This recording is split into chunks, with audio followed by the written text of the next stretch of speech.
Las leyes, las llamadas leyes de la dictadura, en realidad tienen una larga historia en nuestro país porque tuvimos varios gobiernos de facto, el 30, el 43, el 55, el 62, el 66 y finalmente el 76. Es decir, rupturas de la continuidad institucional que, bueno, emitieron actos legislativos. Y bueno, y en el 76, bueno, tuvimos la última dictadura que siguió con esta costumbre de legislar conforme a los números de leyes, como si fueran leyes emitidas por el Congreso de la Nación. Lo cierto es que estas disrupciones en nuestra continuidad constitucional generaron un serio problema. La Comisión de Asesoramiento Legislativo se crea con el mismo estatuto que se crea la Junta, digamos.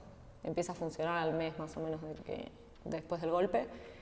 Y era una legislatura que tenía una estructura muy similar a la que tiene el Congreso en democracia, en el sentido de que teníamos subcomisiones temáticas.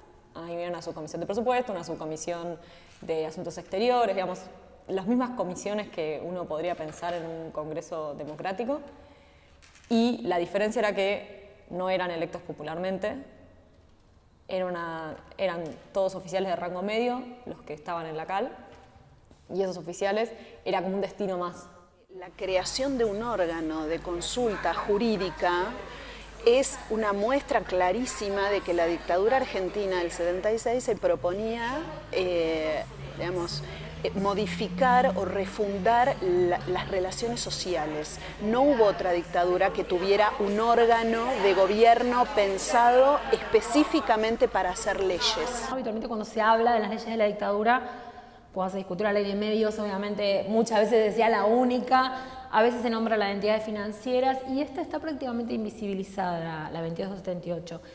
A mí me parece terrible que apliquemos un sistema penal a nuestros adolescentes a través de una ley firmada por Videla, Martínez de Oz, Rodríguez Varela. Porque contradice en letra y espíritu a la Convención Internacional sobre los Derechos del Niño y a todo el bloque de pactos de derechos humanos consagrado en el artículo 75, inciso 22 de la Constitución Nacional.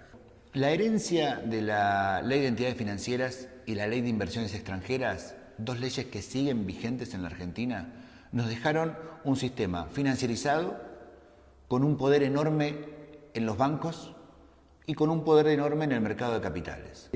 A raíz de estas reformas, las ganancias pasan a ser principalmente, bueno, vienen del sector financiero y de los bolsillos de los trabajadores, que pagan los intereses de la tarjeta de crédito, pagan las comisiones de la tarjeta de crédito. La institución policial no es una institución que trabaja a su arbitrio, muy por el contrario, está regida realmente por leyes y los policías en general actúan de acuerdo a esas leyes. Y esas leyes son leyes de dictaduras y como todas leyes de dictaduras están pensadas para el control de poblaciones, para la represión política y para la represión social. Creo que las reformas legislativas son fundamentales para evitar esos retrocesos que se dan en las instituciones. Las estructuras legales heredadas de la dictadura tienen una enorme capacidad de resistencia a las reformas democráticas y permiten una hegemonía, un gobierno de los actores autoritarios dentro de las instituciones. Hay muchísimas leyes y creo que cuanto más nos metamos, más nos vamos a sorprender acerca de cómo todavía estamos reglados por las leyes de la dictadura.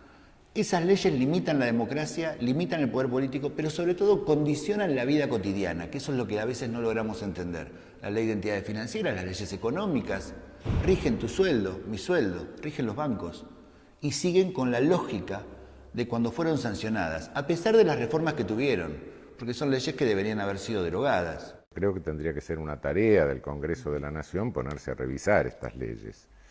No se pueden decir en bloque, plum, desaparecen estas leyes, porque bueno, hay un problema de seguridad jurídica, claro. Puede eso causar más daño que mantener la vigencia de las leyes. pero eso no le quita que las autoridades constitucionales y los representantes del pueblo, una vez electos, se pongan a revisar las leyes, ¿no?